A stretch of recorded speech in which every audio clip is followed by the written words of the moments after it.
You are live. Hey, good afternoon. This is Keith Gronendijk, Planner 3 with the Planning and Building Department, calling the July 10th, 2024 Archaeological Commission meeting to order at 2:09 p.m. Before we begin the meeting, we want to acknowledge with respect the indigenous peoples on whose ancestral lands we hold this Archaeological Commission meeting and whose historical relationships with that land continue to this day. Item 1 is roll call. Planning and Building Services is present. Museum Representative Commissioner Dick. Here. Archaeologist Representative Bill Cole is not present. Native American Representative Lois Lockhart, she gave notice that she would not be here. Alternative Representative Nancy Johnson. Here. Not present. No. Moving on to item 2, Archaeological Commission Administration. The applications listed below will be reviewed by the Archaeological Commission. You are invited to view the meeting on YouTube and provide any information pertinent to these applications. If you have photographs of the site, you are encouraged to email them to the above email address by 2 p.m. on March 13th, or on July 10th, 2024. Item 3 is the surveys required. 3A is Administrative Permit 2020-0018. This item was continued from June 12th, 2024. The owner of the property is Shine Group LLC. The applicant is Mario Poole. The agent is Steve Liu, care of SI Consulting Services, Inc. The request is an administrative permit to expand an existing cultivation site from a type 1B, 5,000 square feet, to a type 2B, 10,000 square feet, per Mendocino County Code section 20.242.040B3.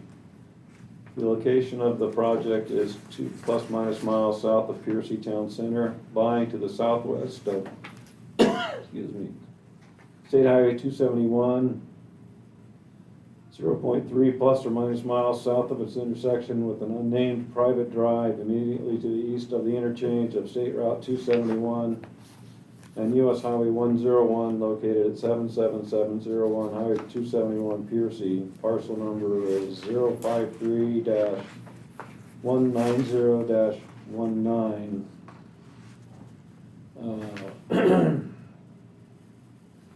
Are there any persons that from the public wishing to comment on this item? No members of the public with their hands raised on Zoom or in person. And I see that the planner, Rob Fitzsimmons, is online,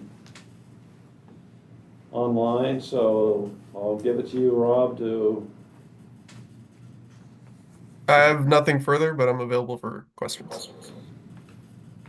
Okay, is the owner, applicant, or agent present? Use the raised hand feature. They do not appear to be online or in person. Okay, I just noted that, let's see. Northwest Information Common recommends a survey be done, so I'll turn it over to the commission for a discussion. So I just realized this is, so it's 7 to 10 acres. That was what it's checked. I was trying to figure out based on what they were saying, and then I realized there's a little box right there. So Yes, the if I may, the subject parcel is between 7 and 10 acres, which is what kicks it into requiring an administrative permit at all, which is why it's being reviewed. But the cultivation isn't that large. The cultivation is, I believe, 10,000 square feet. Let me double check. okay. Well, the recommendation from the school, I guess it's not technically the school, but the the Office for Archaeology is that both prehistoric, because it's near the Eel River and it's flat and it's got terraces and it's adjacent to a creek, that it would probably be likely for our prehistoric archaeological sites, and that it also, from earlier maps, 1950 map, shows 2 buildings. So those would be at least 75 years old, and so they would meet the requirement for the a formal CEQA evaluation. So I would say that the survey has to go forward. Okay. Commissioner Dick, any comment? Sorry, technology is not being my friend today. No, I think with what's given, there's possibilities of it being used from multiple generations. I think a survey is required. So Did you say yes? make a motion to require a survey. Make that motion. Okay, so the motion is to require a survey for the project, and roll call vote. Commissioner Johnson, Yes. Commissioner Dick, Yes. and staff, yes. So motion carries 3-0 for that one. That moves us on to 3B, another administrative permit 2023-0043. Now, owner is Kevin Parker, applicant Brandon Parker, agent is Lily Gross. This is an administrative permit modification to reduce setbacks from mixed flight cannabis cultivation to the west property line to 20 feet on a large mixed flight nursery type 2B4 cannabis cultivation in the Timberland Production Zoning District. The location is 6.8 plus minus miles east-southeast of Leggett Town Center on the north side of Foster Creek Road, which is private. 0.98 plus minus miles west of its intersection with Bell Springs Road, County Road 324, located at 57586 Foster Creek Road, Laytonville, parcel number 012-690-20. Supervisorial District 4, and the staff planner is again Rob Fitzsimmons. Do you have anyone from the public wishing to comment on this? There are no members of the public on Zoom or in person with their hands raised. Okay, and is there anything to add, Rob? No, just available for questions. I can't tell from the photograph what the terrain is like. Is it flat? I mean, the photograph just looks like trees with a couple of bulldozed areas that have buildings on them. Can you describe the terrain? Yeah, give me one moment.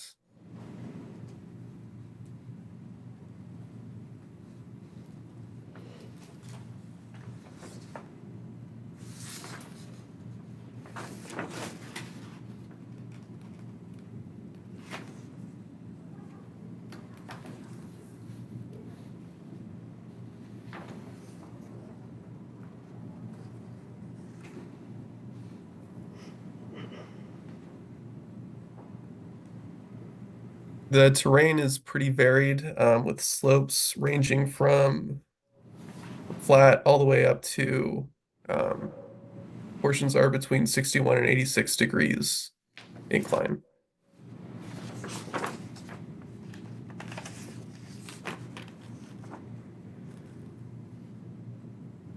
Well, the only location that looks to me like it could have archaeology resources would be at the extreme southwest corner. It looks, if I'm reading this map right, for the hydrology, I guess that's a creek, that little solid line that goes through the photograph. You guys, you're not looking at the same. When you Lindsay, say do photograph, are you referring to the aerial map? Yeah, I'm looking at the aerial imagery. It's the only real topography map that we have. And I can't tell much from it.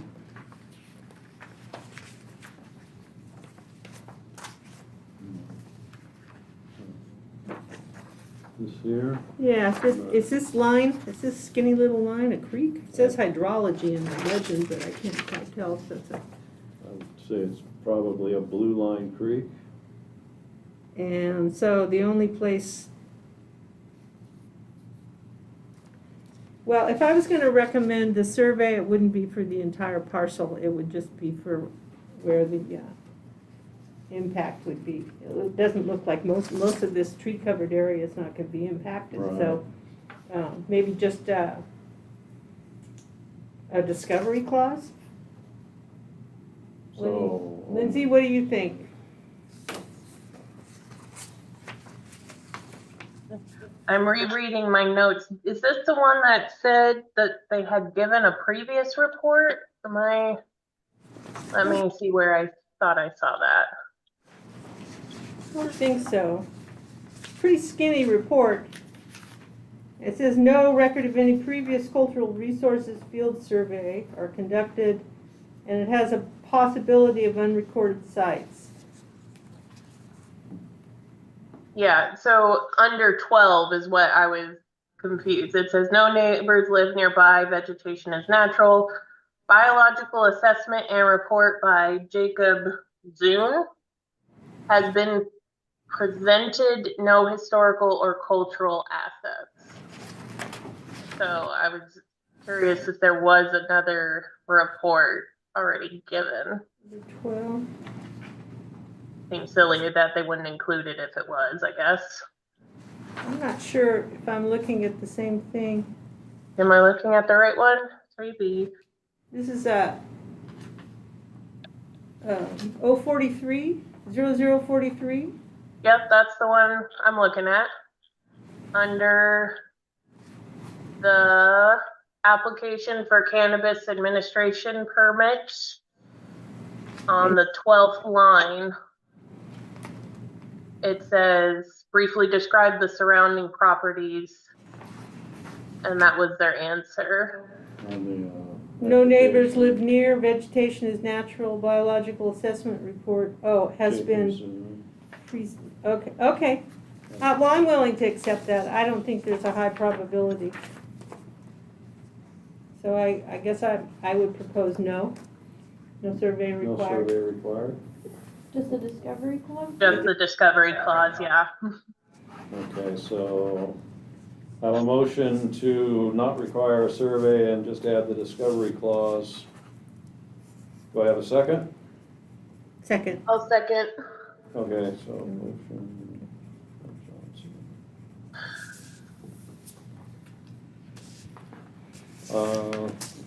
I know there's a motion, but if I may just clarify one thing. Go ahead, Rob. Just to clarify, the biological report they mentioned is different than an archaeological report. It's like a botanical survey. Right. Well, it looks like, if I'm reading it right, the only areas that are going to be impacted are the ones on the aerial survey that are already cleared. Is that right? Yeah, this, like many cannabis administrative permits, is essentially an after the fact. They've already been cultivating. It's legalizing what's already there. So the discovery clause is that if they find something, they have to report it, but they don't have to go and survey the rest of the parcel.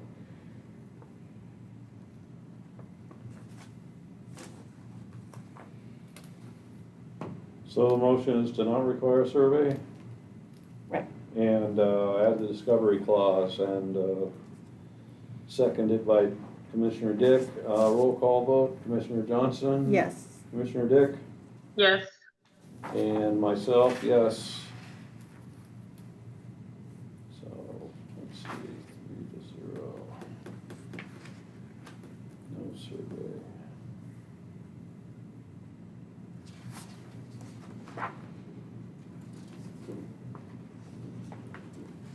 Okay.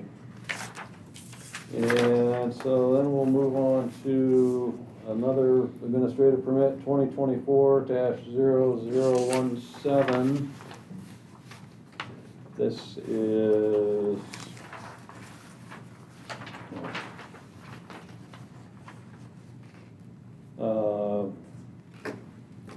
The owner is Jose Luis Estrada. This is reversed on the agenda, so I'm reading it correctly. The applicant is Mario Poole. The agent is Steve Liu, and the request is an administrative permit for a 5,000 square foot mixed light cannabis cultivation operation. Permit type 1B on a parcel less than 5 acres in size. The location is 1.35 plus minus miles southeast of Piercy Town Center on the west side of State Route 271, south of its intersection with Ebert Lane, located at 78650 Highway 271 Piercy. Supervisorial District 4. Staff planner is Rob Fitzsimmons. And are there any members from the public that want to comment on this? If you are, raise your hand. No members of the public on Zoom or in person. Seeing none.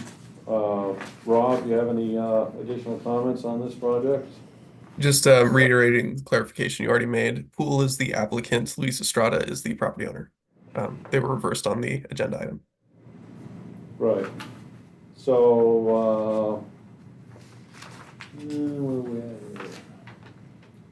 Owner, agent, or applicant present? Seeing no hands raised, bring it back to the commission for discussion. My notes on this one was, and Northwest Information Center recommends a survey. I was looking at it and it said that there wouldn't be any further disturbance, basically, than what they've already done. Although it says install a septic system, and then I see that that's checked off. So, That was my note too, is that they said not doing it, but then there was a septic system. So are they redoing one that's already there, or are they installing a completely new one? right.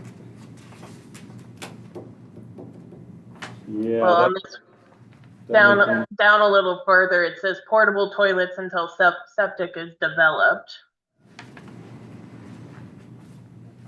I don't know if that's going to be part of a building permit or not.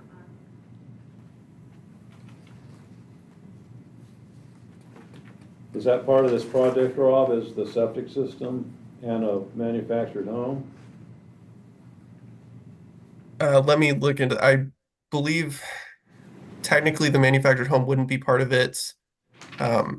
Right. If the leach field is associated with the manufactured home, it wouldn't be part of it. If it is associated with the cultivation, it would. I don't believe it is, but give me like 2 minutes to double check that. Probably just a building permit at that point for those.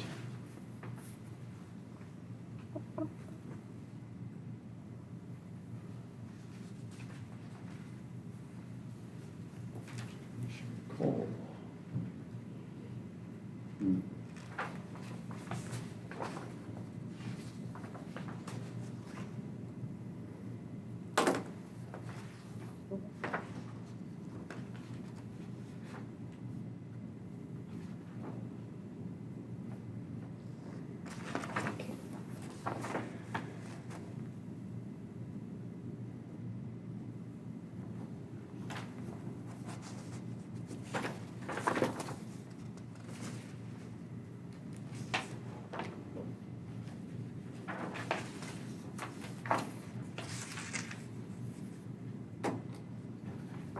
Actually, the application says the manufactured home with septic system is proposed with permit and installation in progress. So it sounds like they might have just did the building permit for that portion of it.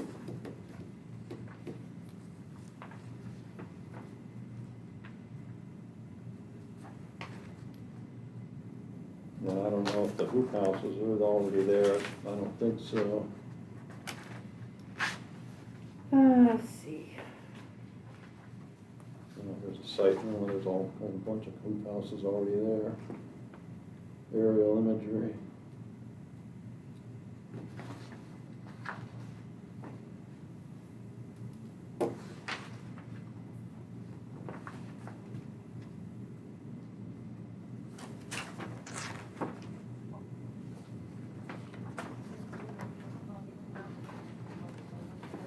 Looks like Bill's on now.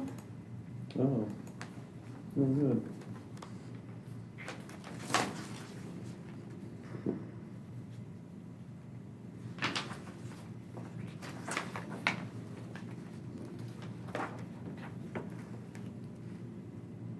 Hello. Welcome, Commissioner Cole. Yeah, sorry, I totally spaced it out. Well, you're here now. We're on, administrative permit 2024-0017. All right, if I may, as this is zoned rural residential, minimum lot size 5, a dwelling unit is a requirement of authorizing cannabis cultivation on this permit. So in that sense, the effects of putting in the residence and any leach field associated with it can be considered an impact of this project.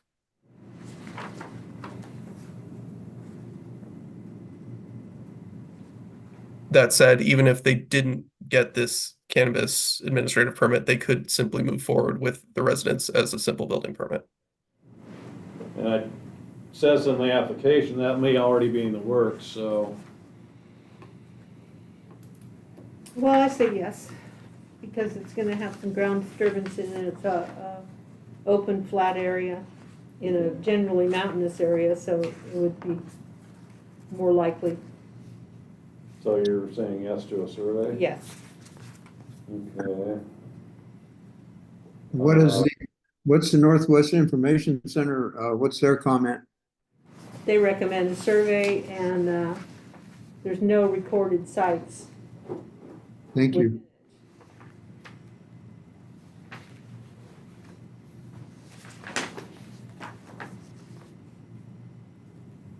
Any comment, Commissioner Dick? No. So make a motion to require a survey? Yeah. That's the motion. Commissioner Johnson, yes. Commissioner Cole? Affirmative? Commissioner Dick? Yes. And planning says yes as well, so 4-0. Write this down.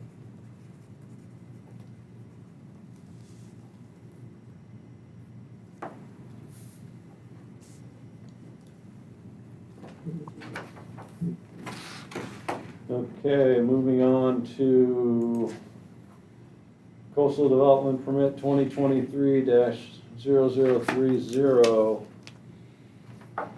The owner applicant is Johans and Ann Laurie, Lauration. what is it? Lauration. Larajan? Lauration, like Lao rice. Larajan. This is administrative coastal development permit to remove the existing single-family residence and replace with a new single-family residence and connect to existing utilities. The project is in the coastal zone within the heart of Westport Town Center, 450 plus feet minus feet east of the intersection of Abalone Street, County Road 428D, and State Route 1 on the southeast corner of the intersection of Abalone Street and Hillcrest Terrace, County Road 428F, located at 24851 Abalone Street, Westport, parcel number 013-300-39, Supervisorial District 4, staff planner is Jesse Waldman. And is there any persons from the public commenting on this project? If you are, raise your hand. Seeing no hands raised, I'll bring it back and have Jesse Waldman give a presentation. Jesse Waldman, planner for Mendocino County Planning and Building Services, and I have no further addition other than the packet that was presented to you, and we're just looking for direction today. And is the owner applicant present? Yes, Bill. Do you have anything to add, or? No, we just wanted to be here because we're not set up to do Zoom, so Oh, we just wanted to be, okay. present in case you guys got questions. here to answer. Yeah, my comment would be Sonoma, or Northwest Information Center recommends a survey be done. So I'll bring it back to the commission for discussion.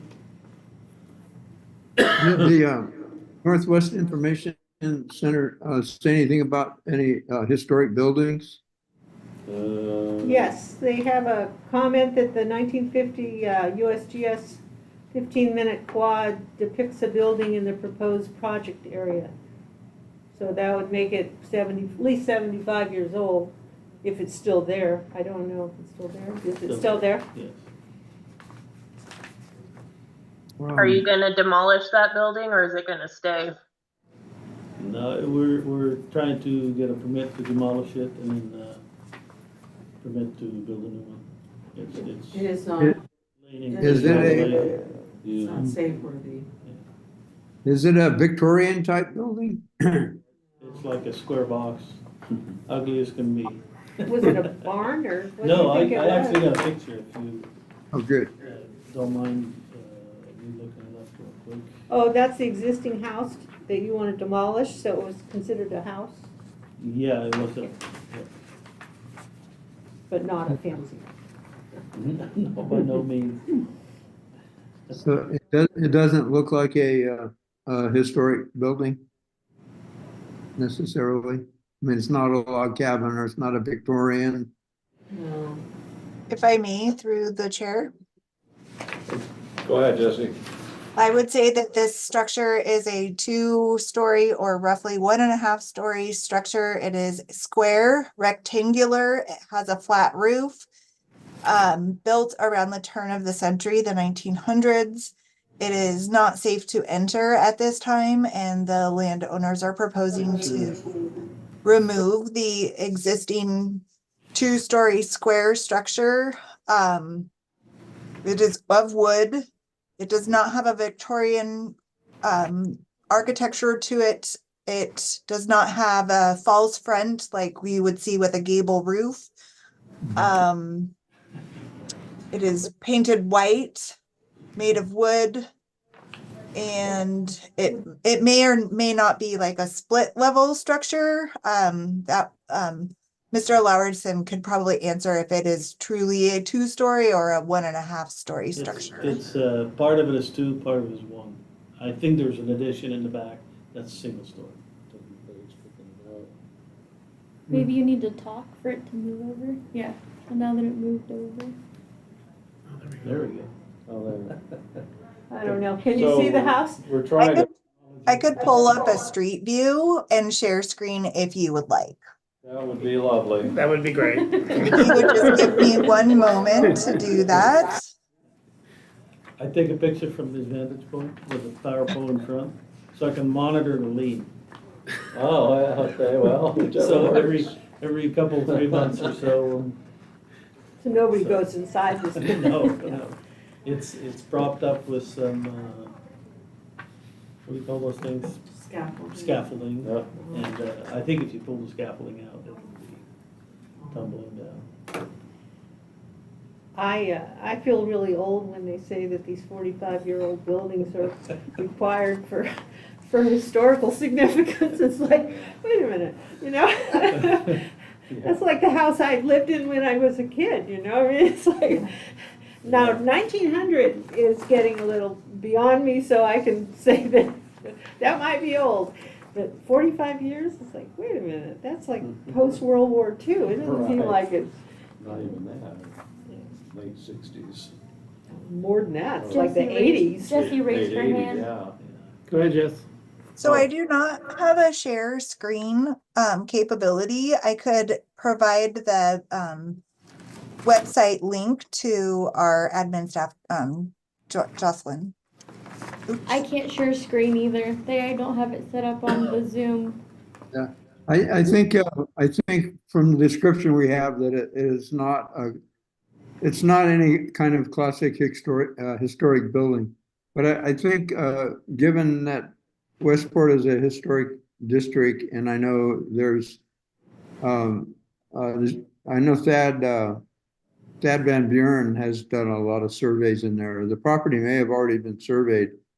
I don't know what the Northwest Information Center says about that, but That's it right There you there. go. No, they say they have no record for the proposed project area. oh, there it is. Yeah, okay, so there's no problem tearing that down. It doesn't really meet any architectural requirements. Although, I know, I would probably ask an archaeologist to be there right after they, have torn it down, just, in case there are historic latrine pits there that there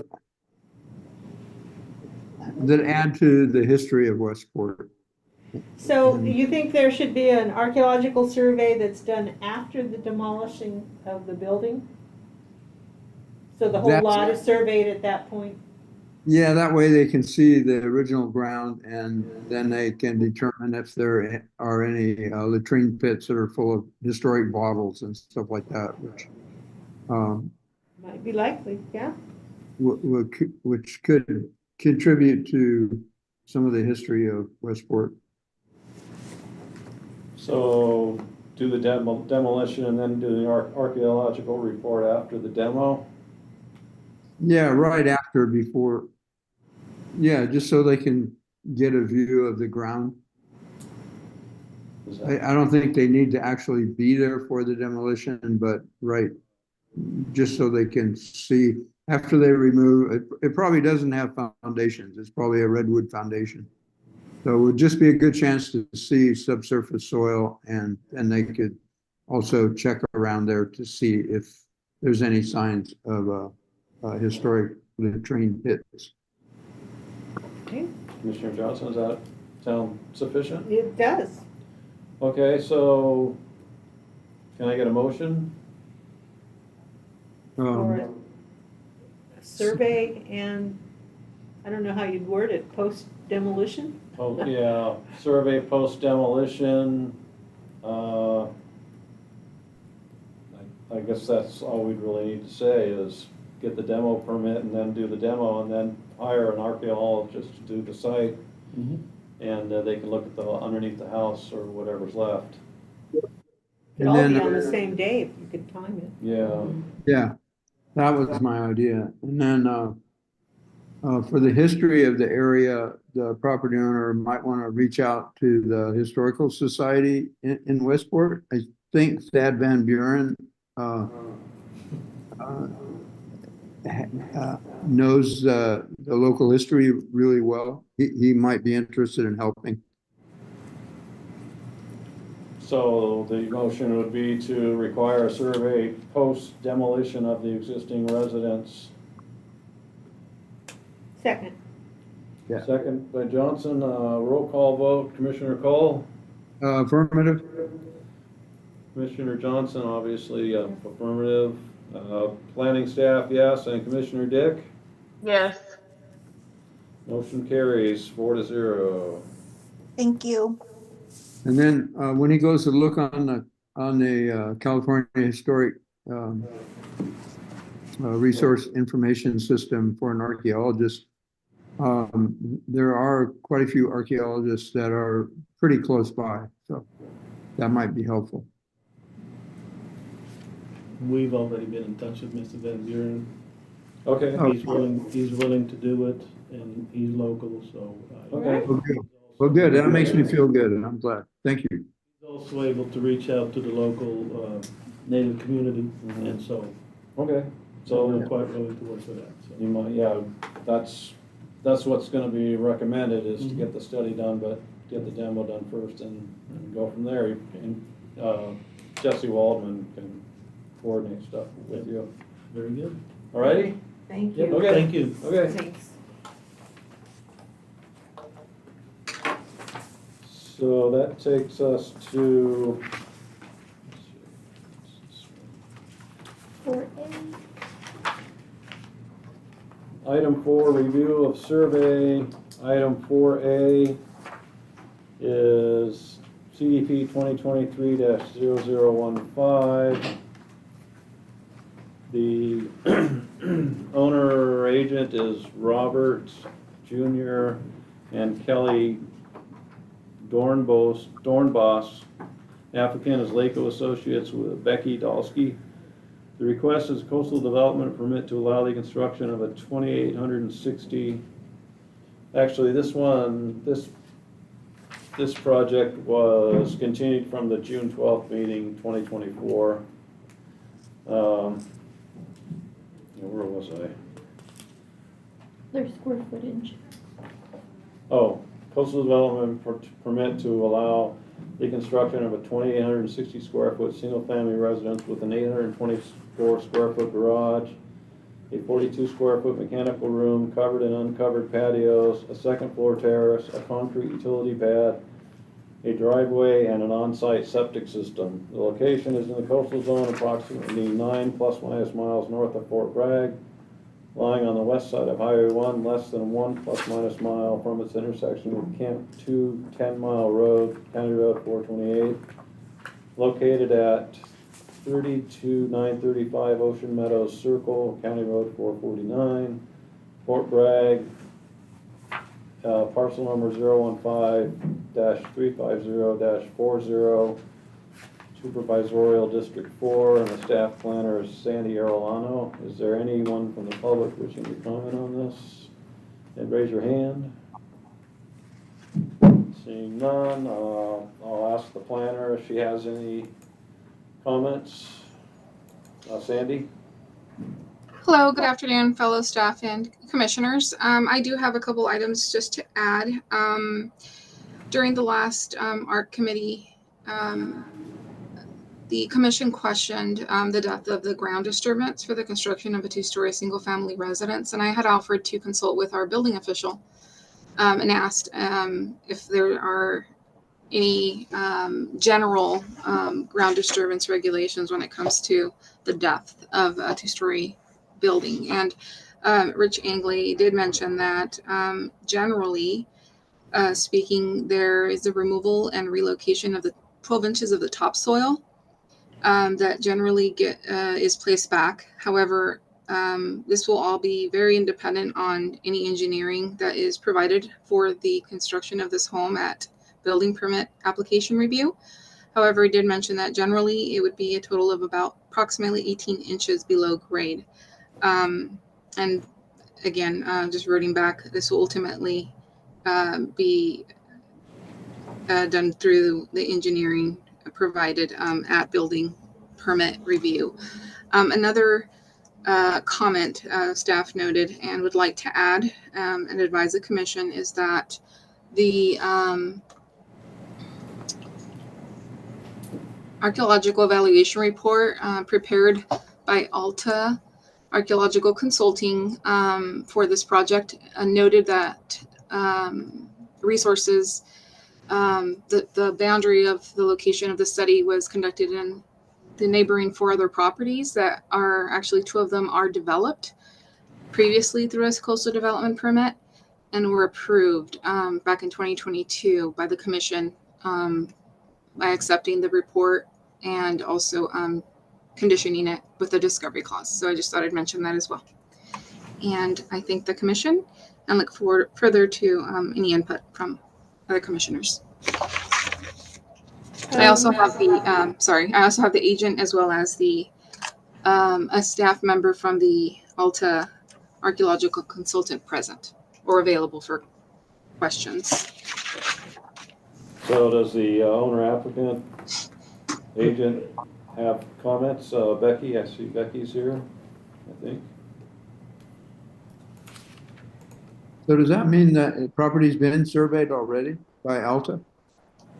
Bill, the property's been surveyed and it's got an excavation unit that was dug, and it's got resources and obsidian hydration dates and projectile points and a lot of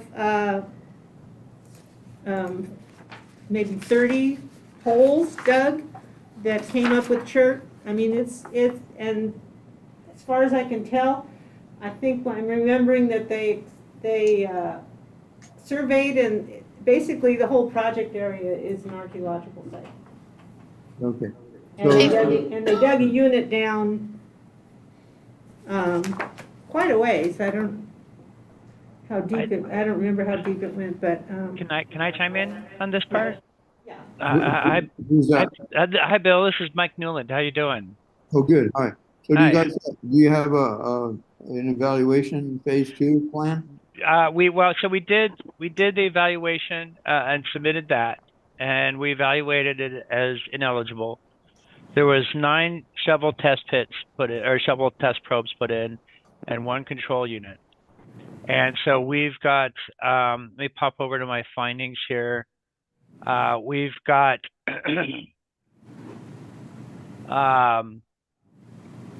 see here. We've got 3 points, 2 Dolowatt and a leaf-shaped Excelsior.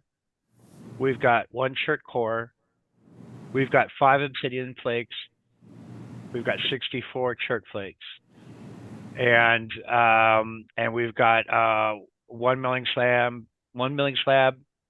a hammerstone, and looks like some stone spalls and some fire affected rock. So I'm coming into his project like I wasn't. Alex is out of the country, as you may know. He's doing his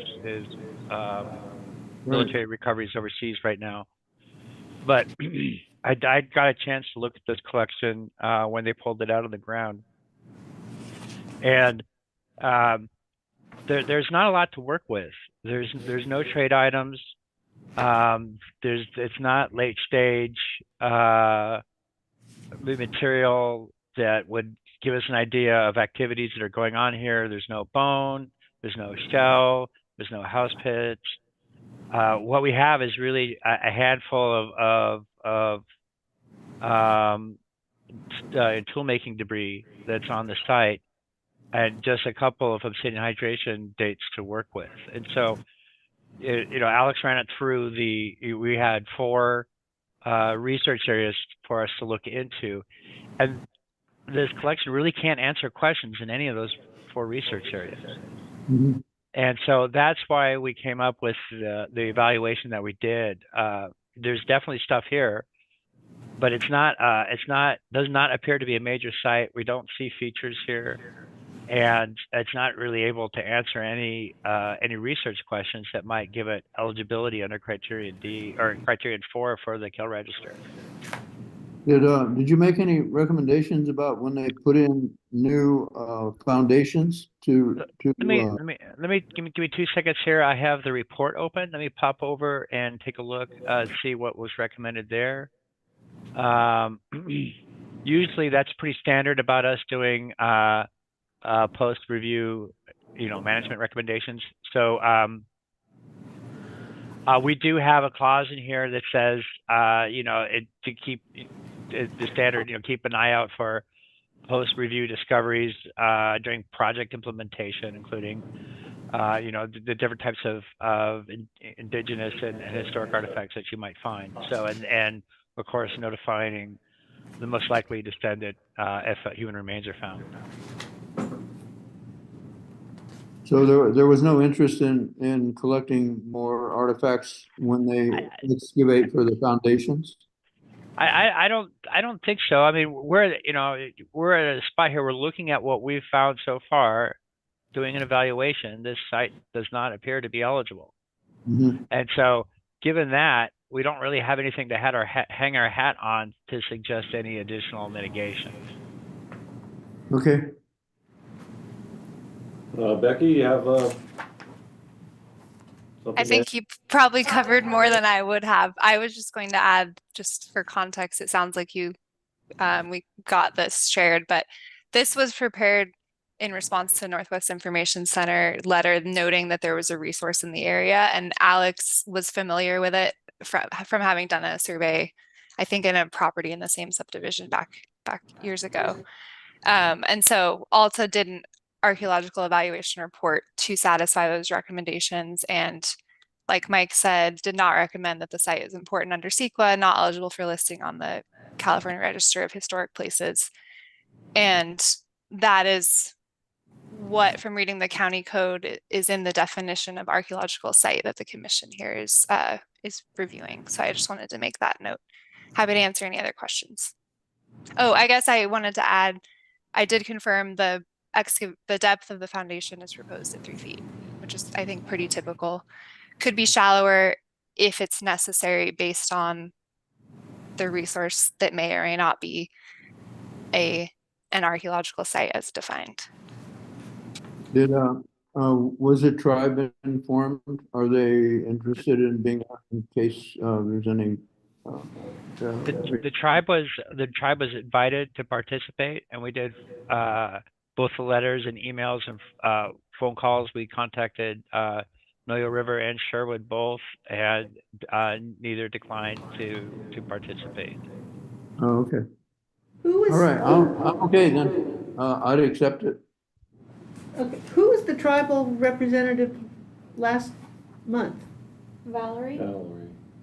Yes, so she was aware of this survey, right? Yeah, she's Sherwood band, so yeah, I would imagine. Oh, she has her hand raised. Huh. Hi, Valerie Stanley, Sherwood Valley Band of Pomo Indians. We did receive the letters from Alta. At the time, I was out on a medical leave. However, the tribe did respond on February 20th of this year to the county planner because of where the site is, what we know, and there are things there. We're interested in doing monitoring at the time because of the foundation work. And then I was on the last meeting and said there were things found there. So we have raised our hand. And I will speak for Noyo. It's Valerie Stanley from Noyo River Indian Community. I am from Noyo. I work for Sherwood. And we work a lot with Sherwood monitoring at the time. And we know there's a village close on the south side of that place. But looking at what has been reported, the whole lot has things there. Okay, well, with that in mind, I would recommend that a tribal monitor be present during the foundation excavations. So monitor requested during ground disturbance During the ground disturbance. Yeah. and During foundation excavations.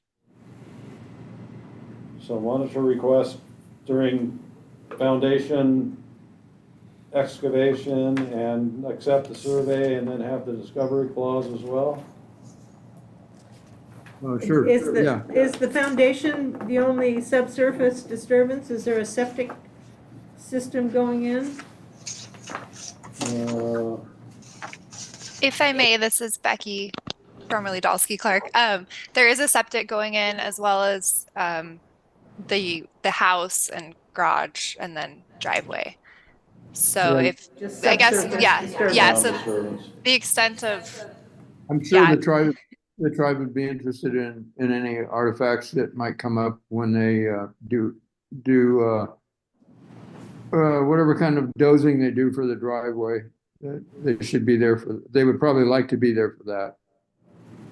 So I would recommend making a motion to require a monitor during any ground disturbance, accept the survey, and add the discovery clause. Affirmative. Excellent. Do I have a second? Second.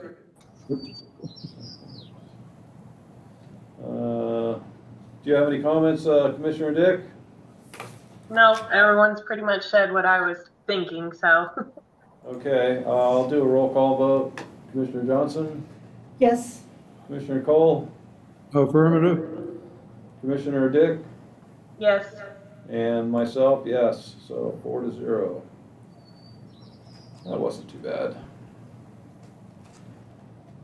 Okay, thank you everyone for attending. This is Planner Sandy Adiano. Thank you, commissioners. Thank you, Keith. Okay. Moving on to CEP Coastal Development Permit 2018-0005. We skipped one. 4B, 8, yeah, 08. AP, Oh. What? this one, AP 2020. Oh, wait a minute. Oh, I skipped one here. I put my notes on the wrong one. So it's administrative permit 2021-0008. And that will be, owner is Ignacio and Martha Pena. Applicant is Ignacio Pena. The agent is Julia Carrera and Associates. This is an administrative permit for a 10,000 square foot mixed light cannabis cultivation operation, permit type 2B, within the Timberland Production Zoning District. The location is 4 ± miles east of Willett City Center, on a private drive off the north side of Ridgewood Road, 2.7 ± miles east of where it becomes East Side Road, County Road 304. Located at 5730 Ridgewood Road, Willits. The parcel number isn't on here. It's in Supervisory District 3. The staff planner is Rob Fitzsimmons. Is there anyone from the public who wishes to talk on this? Raise your hand. Seeing none. Do you have any comments, Rob? Nope, just available for comment or for request. And is the owner, applicant, or agent present? Raise your hand. Seeing none, I'll bring it back to the commission for discussion. Well, the Information Center said that there were cultural resources identified in 1989, but when it was surveyed, they didn't find anything. With the recent survey. So they recommended that a archaeologist attempt to relocate and update the conditions, and they did not find anything in the results. Yeah, my notes are no artifacts found, so I would concur. So I think just accept that. Does the survey cover the area of the proposed greenhouses? Let's see. Looks pretty tiny. It's hard to tell.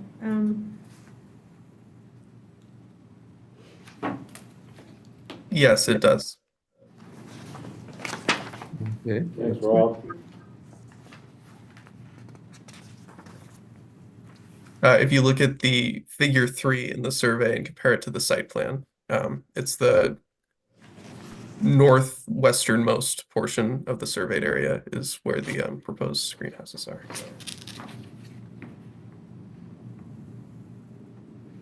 And that was surveyed, is what you're saying?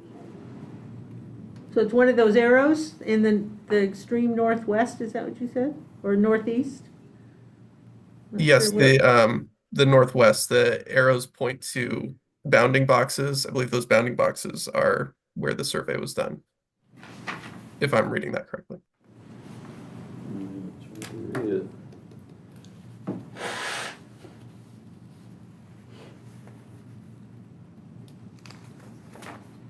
Commissioner Cole, any comments?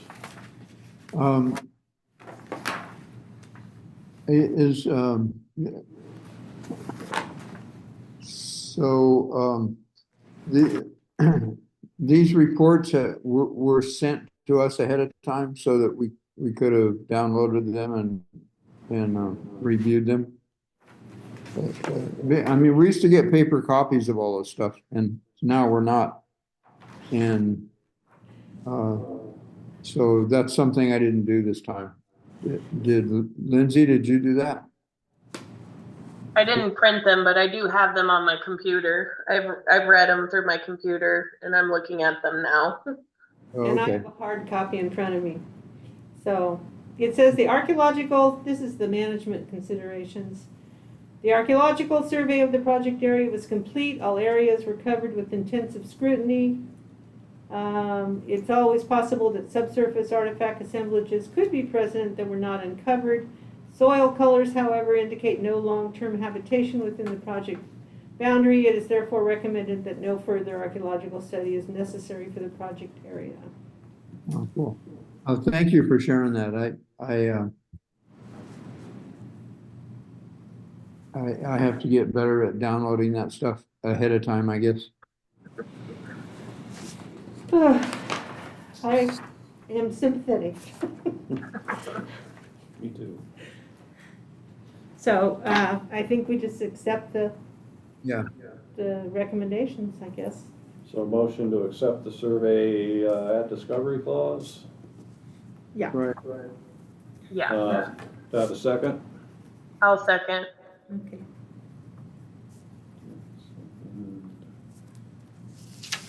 And, let's see, motion.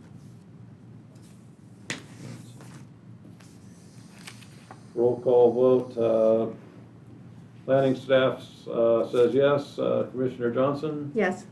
Commissioner Cole, Affirmative. Commissioner Dick, Yes. motion passes 4-0. So, let's see, now we're on to CDP Coastal Development Permit 2018-0005.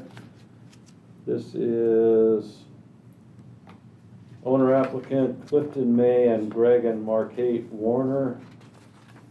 The request is a standard coastal development permit for after the fact grading and tree removal. Additional request to construct one 1,250 square foot single family residence,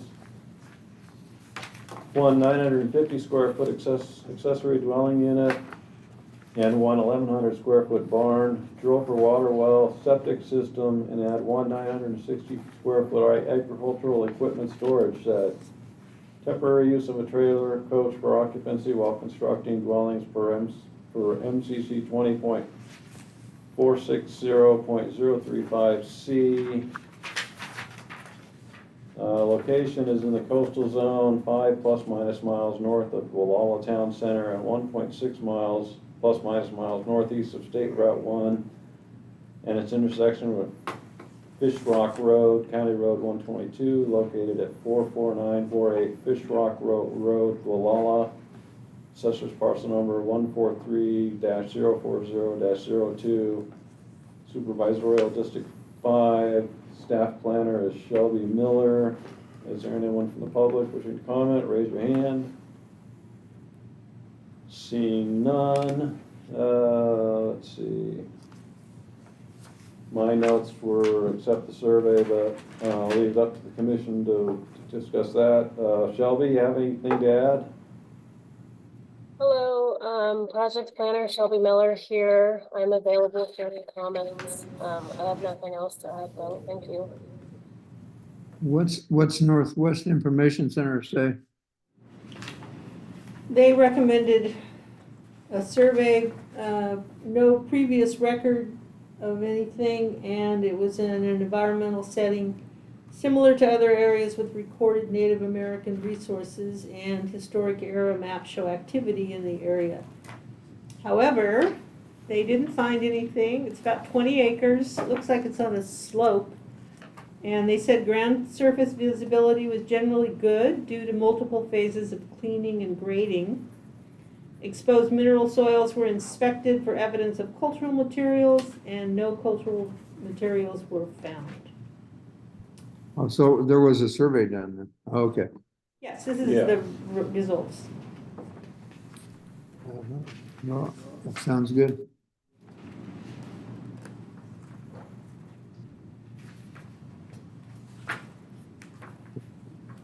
Any additional comments from the commission? Just same as last time, no further work required or recommended in a discovery clause, Accept the survey. except the survey. So I'll make a motion to accept the survey and add the discovery clause. Do I have a second? Second.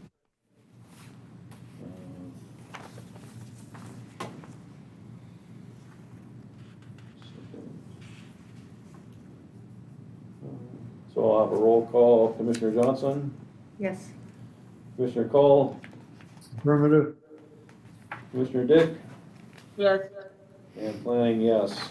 4-0, that one passes. Thank you. All right, Shelby, thanks. Moving along, we have CDP 2024 Coastal Development Permit 2024-0015. Owner applicant is Save the Redwoods League. The agent is NCRM Inc. care of Todd McMahon. The request is a standard coastal development permit to demolish and remove an existing barrack structure, remove overhead electrical lines and associated panels, and install 315 plus minus linear feet of buried electrical conduit and associated electrical panels. The location is in the coastal zone 7 plus minus miles north of Westport on a private road, 0.5 plus minus miles west of its intersection with State Route 1, located at 44000 North Highway 1 Westport. APN is 013-410-14.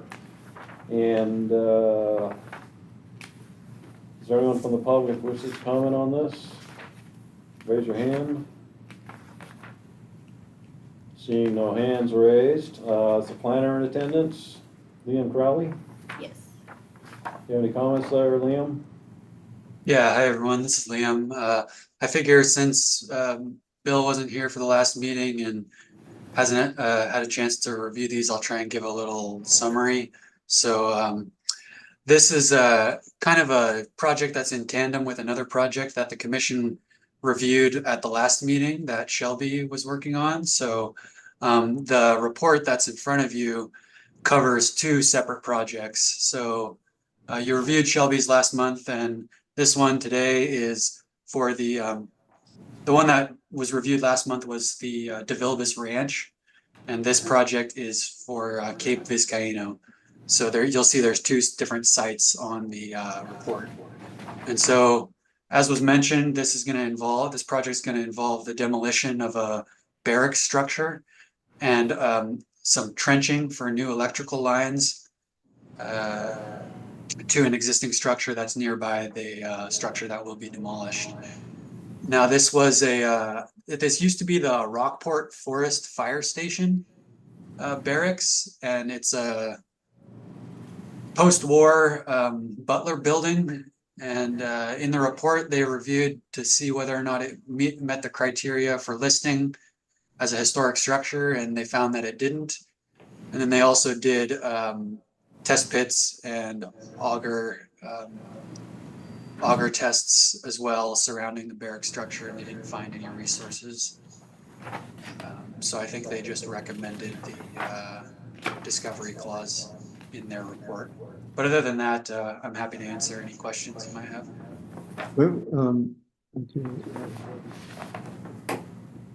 Well, who did the survey? It was Alta. Okay. So they didn't feel a need for an architectural historian? Or I don't believe so. I think just I'm looking at the management recommendations section of the report, and it only makes reference to unanticipated discovery of cultural resources and encountering Native American remains. Doesn't look like they called for any follow-up with the architectural historian. Yeah, I could add to that saying, additionally, report concluded that the project would also not cause a substantial adverse change in the significance of a historical resource. So it looks like Frankie has their hand raised. Oh, go ahead, Frankie.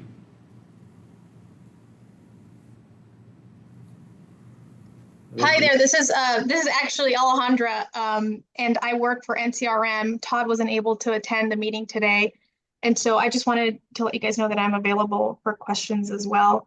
And I just quickly wanted to add that I have been in contact with Valerie regarding having a cultural monitor on site, and also I hope to have the input of the tribe when we put together the revegetation plan. And that's pretty much it.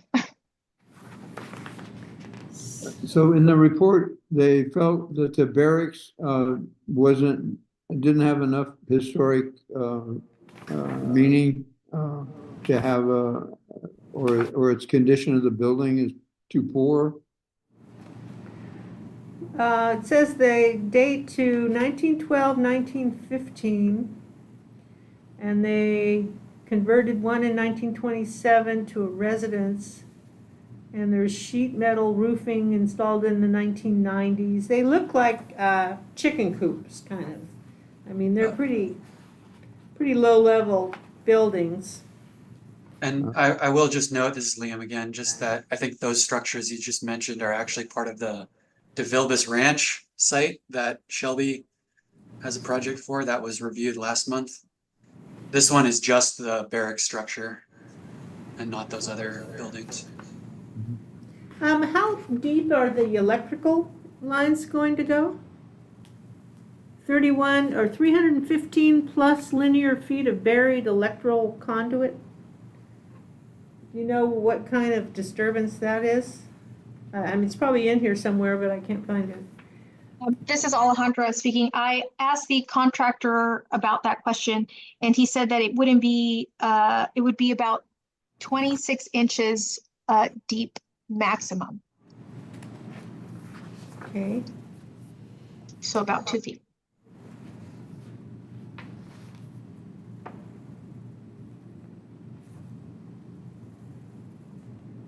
And, okay. Did Northwest Information Center say anything about,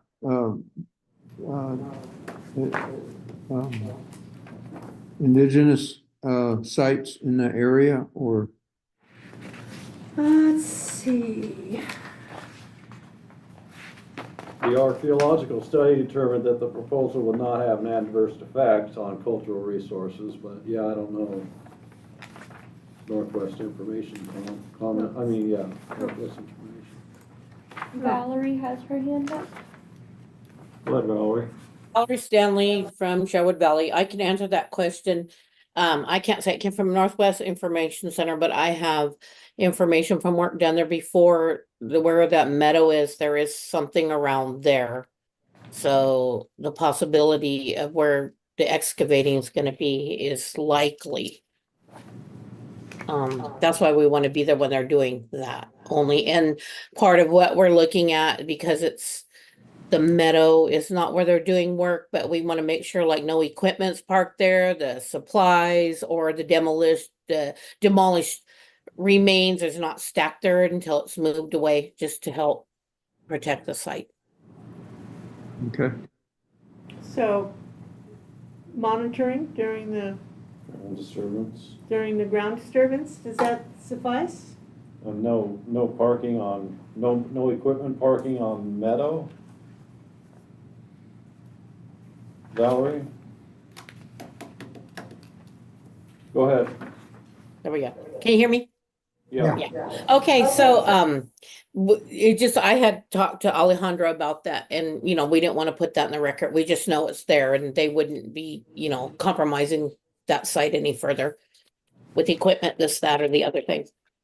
That's kind of just a standard that the tribe requires, and also like if it's out like that place, not leaving your porta potty there for your construction crew, no parking of equipment, those types of things, just to protect.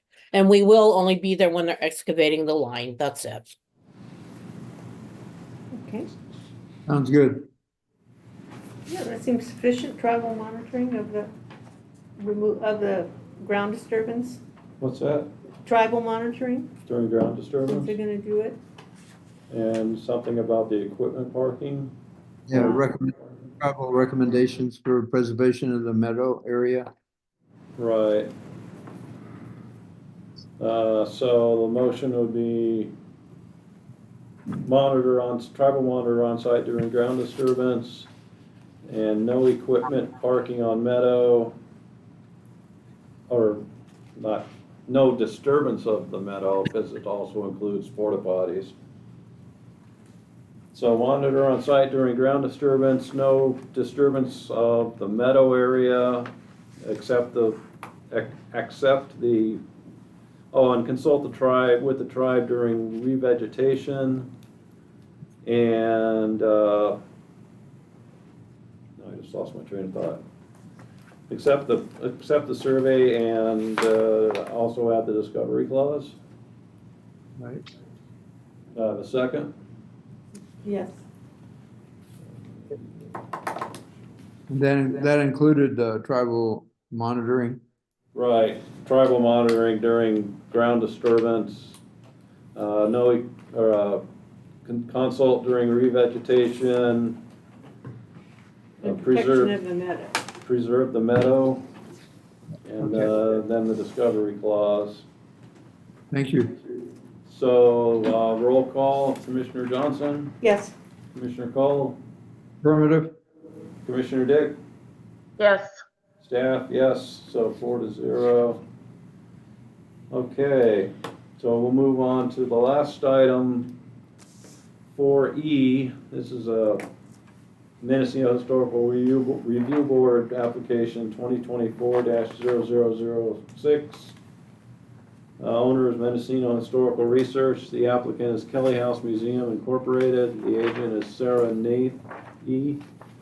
A Mendocino Historical Review Board permit to remediate the after-the-fact non-permitted grading of a pond and landscaping on the property. Note, the site is listed as Category 1 Historic Resource in Appendix 1 of the Mendocino Town Plan. The Kelly House, 1861, and Kelly Pond, 1880. Location is 45007 Albion Street, Mendocino, parcel number 119-238-17. Supervisorial District 5, staff planner is Jesse Waldman. Is there anyone from the public who wants to comment on this? Raise your hand. We have one hand raised. I can't see it. Sarah? Sarah Nathan from the Kelly House. Okay, go ahead, Sarah. I don't have anything to say. I mean, I can answer questions. Okay, that's fine. Let's see, Jesse, do you have any other comments? Thank you, Keith, and thank you, commissioners. I am just available for any questions you may have. And I would just note that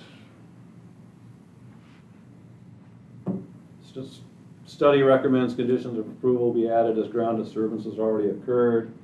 So I'll bring it back to the commission for discussion. Well, they said it's highly sensitive, and there were areas within the project that couldn't be surveyed, but that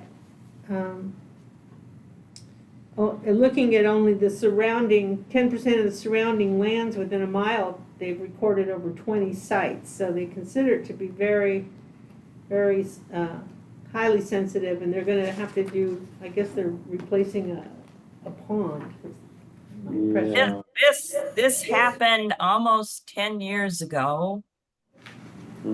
And what they did was they put a liner in the pond because in the drought years, it had been going dry. It went dry a couple of summers, and the Kelly House and the local volunteer fire department devised a plan to put a liner in the pond, and that way keep the water in the pond from the winter rains so it could be used as a firefighting resource.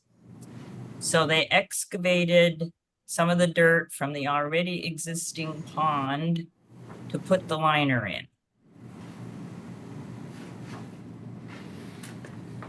Okay. And apparently it was more dirt than anybody anticipated. And although they shoveled it all through a screen and they retrieved some artifacts from the Kelly family occupation and apparently some Chinese artifacts from probably the workmen that had dug the original pond. They found no Native American artifacts, probably because any Native American artifacts had been thoroughly disturbed by Kelly's first efforts to create the pond. But so that's the deal. They did not get a permit because they had been originally told they didn't need a permit. I don't know. I wasn't there. I don't know why they were told that. That is what they believed. And then when the amount of dirt was observable to everyone, it became apparent that they should have gotten a permit. So we are now in the process of trying to correct this mess. So it looks like there's 3 conditions that Thad Van Buren, he's the author. Yes. Those are the conditions that he put down. It sounds complicated to me, and I would respect what he suggests. I don't think there's any opposition to doing any of this. I would think that the Kelly House would try very hard to treat all this accurately and fix things as well as they could. So it was surveyed by Thad? Yes, after the report, after yes. it became apparent that a permit should have been gotten, he was engaged to survey, what he could. And I believe that the pile of dirt was still there. Yeah, he has a map that shows the areas he couldn't actually look at, and part of it was the stockpiled soil. So he recommends a professional historian be hired, professional archaeologist be hired. Oh, And- he is a professional archaeologist. Well, he can't hire himself, so he's just being more general. And no additional disturbance of the natural grade without monitoring by an archaeologist. And then there's probably all sorts of environmental things about stockpiled soils and runoff and. So what are his recommendations? That you said there were 3? Yeah, his conditions. Well, They're at the very end before his references. So I also read those conditions, and I quite frankly, I don't understand what at this point we're being asked to do. The dirt is already back in the ground, the liner's on top of it, the water's on top of the liner. I don't understand what we can do without an immense amount of expense, which we can't afford. Yeah, well, yeah, it's been done, and yeah, we're not gonna ask them to empty the pond and remove the liner. Thank you. If I may, through the chair. Go This ahead, is Jesse. Planner Waldman here. Mr. Cole, you have asked twice what the 3 conditions are. 2 of the conditions are to hire a professional archaeologist that can satisfy the study for the NRHP and the CR. And if you would like me to clarify what those acronyms are, I will. I have to find them first. The 3rd condition is that no additional disturbance of the natural grade shall be allowed without monitoring by a professional. The work that was done without the necessary permits back in 2014, 2015, all the soil was put back at where the existing pond is.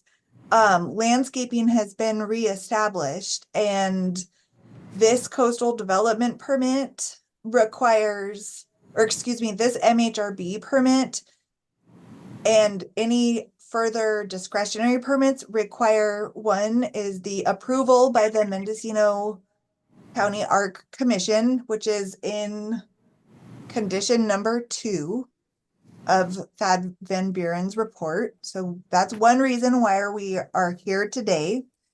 And then any other future work shall be done with a professional archaeologist on site. There is no professional work that is proposed at this, let me restate that. There is no additional work that is proposed at this time. It is all about what is going on at the pond now, 10 years after the work was conducted. And within, as which has already been stated today, within Mr. Van Buren's report, the soil was sifted. There were artifacts found. I'm not qualified to say what, how, and where those artifacts are or belong. I feel that that would be at the professional historian and the professional archaeologist recommendation. So part of why we're here today is that one of the 3 conditions requests that the Arc Commission review this survey as part of the after the fact. And then, yeah, shouldn't the artifacts be returned to the Kelly house? The artifacts are in the vault of the Kelly house at this time. Oh, okay, that's good to know. Okay, well, yeah, I just wanted to make sure there was no recommendation to remove the lining and go back. But it sounds good. Sounds like we should accept the survey recommendations. If I may, Yeah. Our office, the Planning and Building Services office, we are waiting for a grading and soil analysis done by a qualified professional. It has been 10 years since, give or take, that this project has been completed. The pond has not failed. However, per our county regulations, we are waiting for a qualified professional to provide an analysis of the work that was done. Therefore, should any work be required to be done to fix something that is failing 10 years later, a new analysis by a professional archaeologist would be required. So there's multiple factors to this after the fact pond replacement, one of which is this report to you. 2, our office is waiting for a qualified engineer of some type that can prepare a grading and soils analysis of how the pond was repaired to make sure that that is sound. We have engaged a qualified engineer,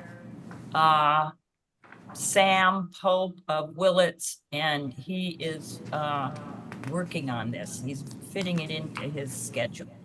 Yes. Thank you, Sarah, for adding that note. Should that report come into Planning and Building Services office where additional ground disturbance is required, a further study is recommended. That's condition 3 of Mr. Van Buren's report. That makes sense. Okay, I'm ready to accept the survey and the recommendations. They seem pretty clear to me. Do they to everyone else? Yes. Yeah. Besides which, that we're 10 years too late trying to change anything. None of us were here for that though, so. But at least people are asking, which is nice. There's respect there. Yeah, I accept the survey and the conditions. So we want the conditions added to the conditions of approval? Well, we accept the report, I guess, Which is, yeah.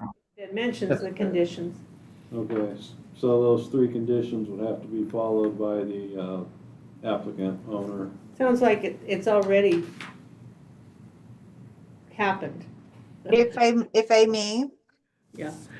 Part of this is through the code enforcement department of our planning and building services. So the requirements for this survey, the grading and soils report, that will make the determination of any additional discretionary permits that are needed. We need more information.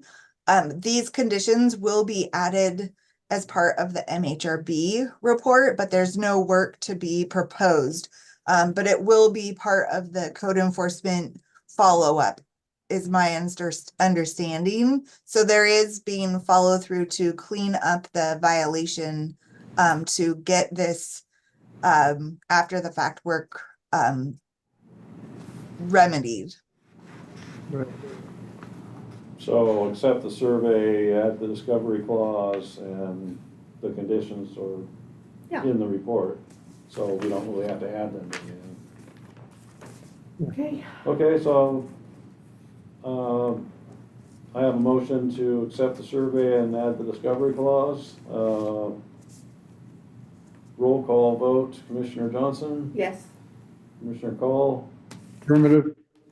Commissioner Dick, Yes. and planning, yes. So motion carries 4-0. Thank you, commissioners. Thank you very much for your understanding. Okay. So that brings us to item 5, matters from staff. I have this map that shows all of the tribes in the Mendocino County area. I don't know if anybody wants a copy of it, or if you have it, or Is that a Kroger or a Barrett? I'm not sure. Yeah, I think it's Barrett's. I don't. And that's good for all of us to have that. I forgot to bring mine today. One of these, Yeah. these framed, room things. So I can make copies and bring them to the next meeting if everybody wants a copy of it. Yes, please. Okay, I'll do that. And matters from the commission? So, am I the only one that's having trouble downloading these, items, the agenda items? Because I'm having a lot of trouble Sounds like downloading Commissioner them. Cole is having some issues too. They don't like me. I mean, they I like have a, my email, they don't like my passwords, they don't like my authentication, they don't like my code that I mean, we've tried 3-4 hours worth of trying to get me to, Oh. and if, you know, they give me a code, I enter it, and they go, oh, they don't match. Yeah, it would be nice if we could have paper copies. I know, I mean, because actually then for us to really look at these, we need to print them out ourselves at home, which really is a cost to us and. well, I think that was the reason, is because it's a cost to the county. Except that they never gave us paper copies. We always downloaded them and printed them ourselves.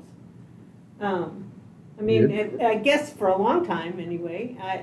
At first, I guess they got mailed, and then Jocelyn would send us a link, and I would print them out. Yeah. And then I guess that's very time consuming.